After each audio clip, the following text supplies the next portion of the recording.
19వ శతాబ్దం. ఆంధ్ర ఆడపిల్ల బతుకు ఆచారాలనే గోడల మధ్య నలిగిపోతున్న కాలం అది. భర్త చనిపోతే ఆ పసిదాని జీవితం అక్కడే సమాధి అవుతుంది.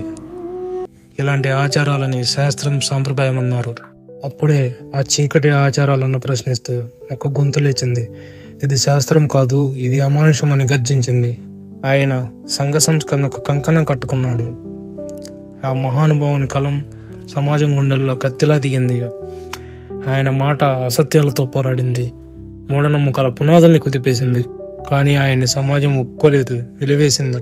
సొంత వాళ్ళే ఆయనపై రాళ్ళు వేశారు. అన్ని బెదిరింపుల మధ్య చరిత్రలోనే మొట్టమొదటిసారిగా ఇతనితో పునర్వివాహం జరిపించాడు.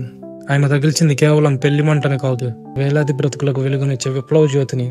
ఆయన ఆధునిక తెలుగు సమాజానికి వెలుగుబాట వేసిన గద్య తెక్కన్న ఆయన ఎవరో కాదు, మన కందుకూరి వీరేశలింగం గారు. ఇలాంటి గొప్ప గొప్ప మహానుభావులు మన చరిత్రలో ఇంకా చాలా మంది ఉన్నారు. వాళ్ళ గురించి తెలుసుకోవాలి అంటే ఇప్పుడే మన ఛానల్ని సబ్స్క్రైబ్ చేసుకోండి. ఈ వీడియో మీకు నచ్చినట్లయితే లైక్ చేయండి, షేర్ చేయండి.